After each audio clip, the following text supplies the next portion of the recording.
right, you can see I got the doors open. I got the trunk or the hatchback open. Doors open. Now the car, with it being a newer car, it's gonna go to sleep in a little bit. But what I'm having the issue is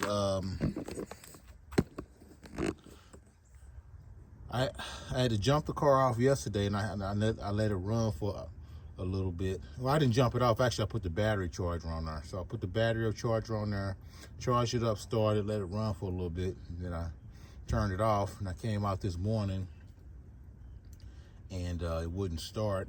Then I put the multimeter on there, and I only had about 8.3 amps on the battery, but I had it running yesterday. So I'm testing this Ford Edge out for a parasitic draw. So I got to figure out, is it something in the car not turning off, or do I have a weak battery? See, that battery is only about 3 or 4 months. We'll see. 725. But I bought it probably about 3 or 4 months ago. So this is my setup here. We got the free Harbor Freight multimeter. We got the 15-foot Napa retractable test lead reels, and I want to show. Let me show you how we got it set up here. You see the black and the red. So I got the red on the battery post, and I got the black on the negative cable.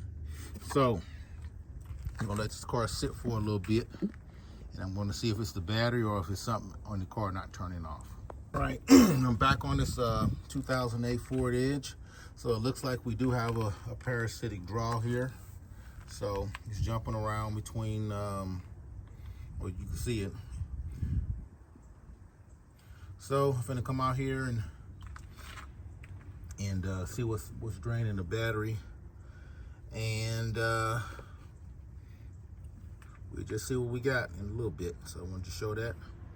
We do have a small parasitic draw. Now, when I did that 1500 Dodge Ram this past weekend, it was around 8 or 9 because the hood light was staying on. So this is a small one. So we'll see what it is in a little bit. All right.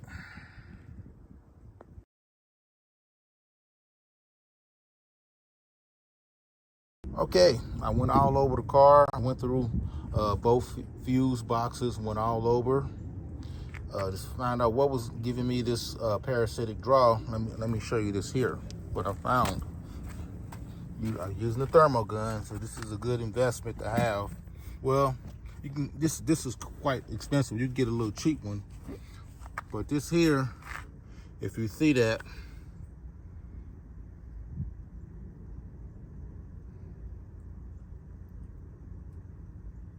you see it.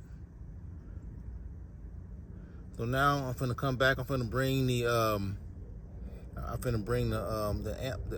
amp meter in here, or not the multimeter in here, and I'm finna show you. This is what was causing my parasitic draw right here. I went through everything. You can see I went down there, that fuse box. Now I checked the radio. I went all over the whole car, went all under the hood, and I couldn't find it. I was getting frustrated. So now I'll be right back. I'm finna bring the multimeter in here, the multimeter set up in here, and I'm gonna show you what happened when I unplugged that camera. Yeah, I was getting real frustrated. But this is how we're gonna do it. We're gonna do it like this here. 15-footer. And let me see how I'm gonna do it now. I'll point it, I'll show it like that.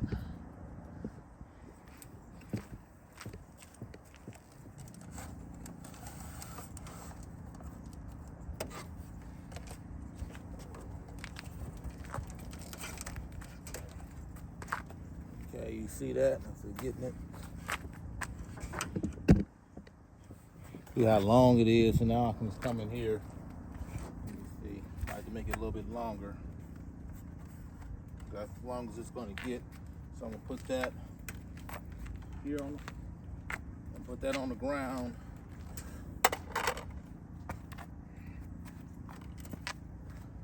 Okay. So stop it here. Okay, I want to show the setup of the 15-foot retractable test leads from Napa, but a lot of companies make that. They just put their name on it. Okay, so now here we go right here.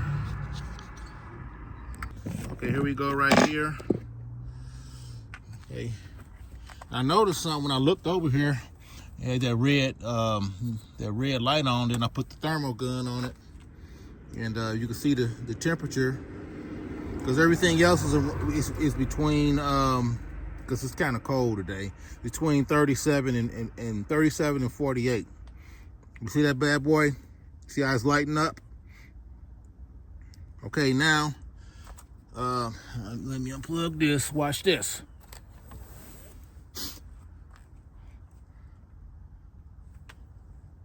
So that's what it was. You know, like I said before, I went through both fuse boxes. I went all over the car with this thermal gun. So yeah, this kind of stuff, you know, this here is probably about $1,300, but you can get a cheaper one for around, I guess, under 200, but they're worth having. So, you know, if I would have took this somewhere, you know, that would have cost, you know, a lot of money. So, but yeah, so we're gonna plug it up again, and we're gonna watch it again. See, look, it went back. It's going back up. Went back up. So yeah. So now I know I gotta unplug that, and I might have to get another one. So look at that heat signature.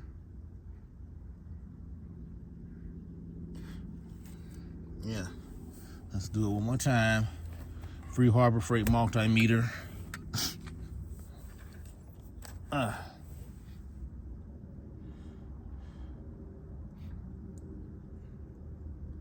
Okay, so I guess I'm gonna put everything back together, and I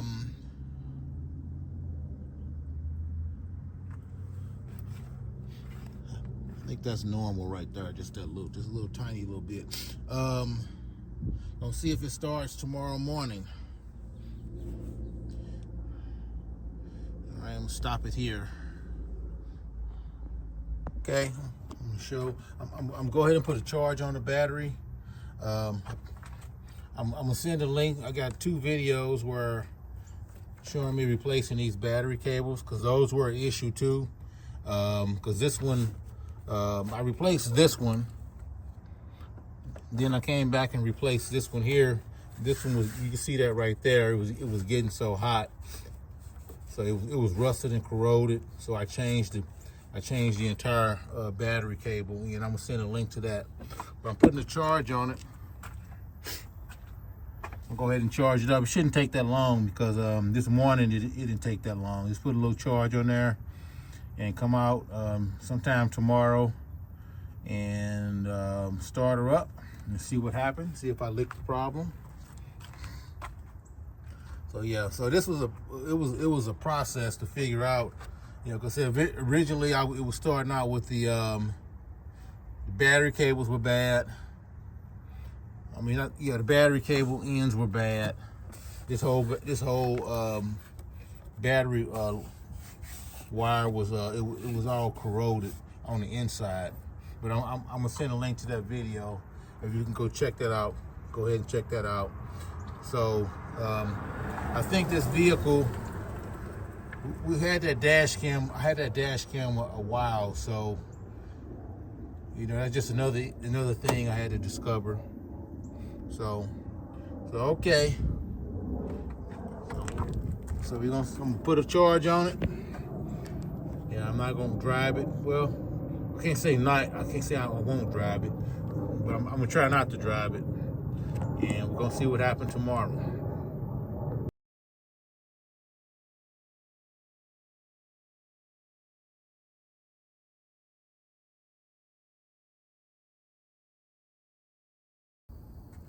All right, back out here.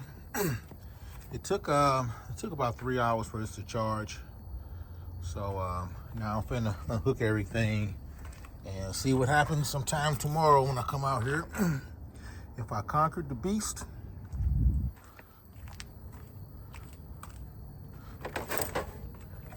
Schumacher battery charger.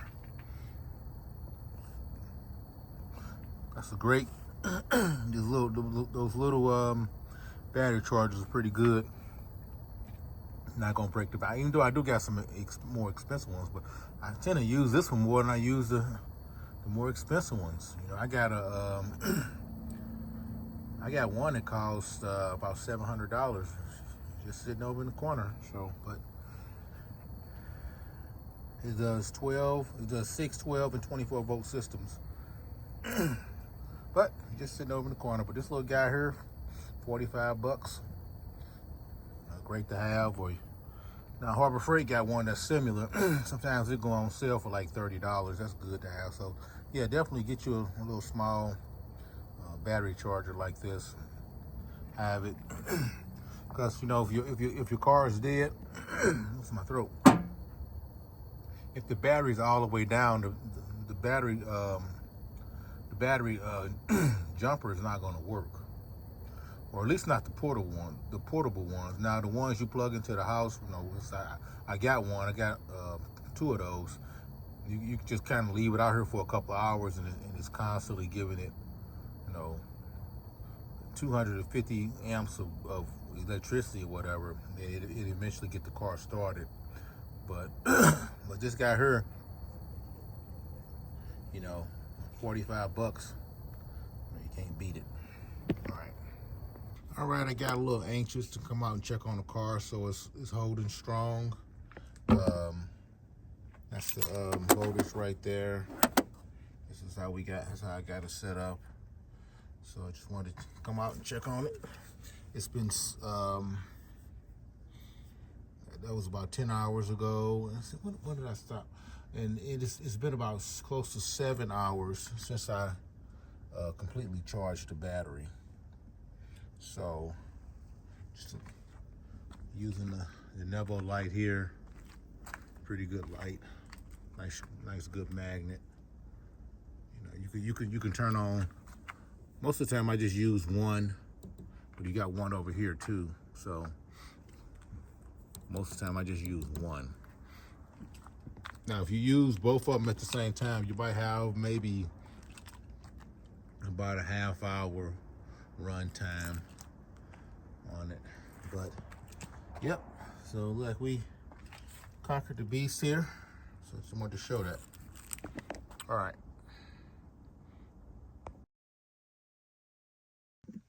And also I want to show off these here. This is a really handy tool. This thermal gun here. It can help the process go faster, or it can just be another thing that you can throw at the situation. You know, because like I mentioned earlier, when I was going to the fuse boxes, none of them throwing off the fuses weren't throwing off a heat signature like you might see in some of the other videos. The fuse is thrown, because that's the one that's not turning, whatever that is not turning off. It's drawing power. So in this situation, it didn't do that, because I was going all over the car, under the hood, pointing at different electrical components. You know, I went in the back, pointed it at the wiper motor, because, you know, I seen that on an Eric O video where the wiper motor was not turning off and it was draining the battery. I went on the passenger side, up under the dash, and pointed this at the blower motor, because I did have a little issue with the blower motor on there. And nothing was throwing off a heat signature until, like I said in the last video clip, I seen the little red light on the dash cam that was on, and I took this gun and I pointed it out, and it was throwing off a heat signature of like 107 or something like that. So I wanted to show that. I got 2 of them. This is my fluke.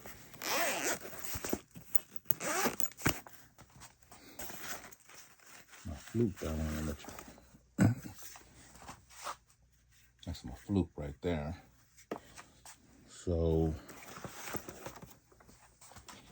between the 2 of these, it's a lot of money, nearly $2,400. But I went on Amazon and I found a thermal gun for $110. So at the end of this video clip, I'm gonna send a link to that. So, and that'll be a good cheap way for somebody to start. That thermal gun, it'll come in handy for a lot of things. Like we got an old dryer we bought back in the, well, we bought it new in the mid 90s, and sometimes it has issues with the thermostats going out, and it won't get up to operating temperature. Well, I can take this thermal gun. Well, now one thing I know, it's not at the operating temperature because it's not drying the clothes. But I can take this thermal gun and point it, and it'll let me know what's the temperature getting up to on the dryer. And when I replace the thermostat, then I can take this and I can see where the temperature's going. It lets me know it's fixed. So this can kind of come in handy for a lot of different things, you know. And this can do stuff that the thermometer can't do. And another thing I want to show is my extendable test leads. And this is the one I used, 15 foot. I was trying to pull it like that. So that's the part number, Napa. But a lot of companies have these, and they just put their name on it. So you can use them. But anyway, that's the 15 footer. And this one here, I got it from Harbor Freight, 30 footer. I think I got it on sale for $18. And you got the banana clips on it. Where this one got the, so on these banana clips here, let's see. You'll have to kind of do it like, that. Getting that? Okay. Kind of do it like that. Where's the other one at?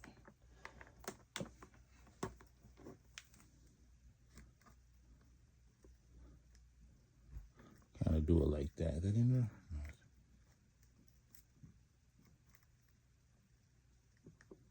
Yeah, do it like that.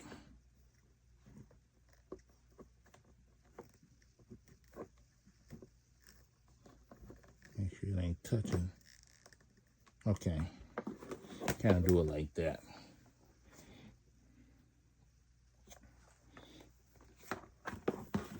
But anyway, I want to show you those tools that I used that really came in handy. Made things quicker, easier, and more convenient. And like I say, I'm going to send a link to that cheap thermal imager, and hopefully that'll help somebody out. Okay.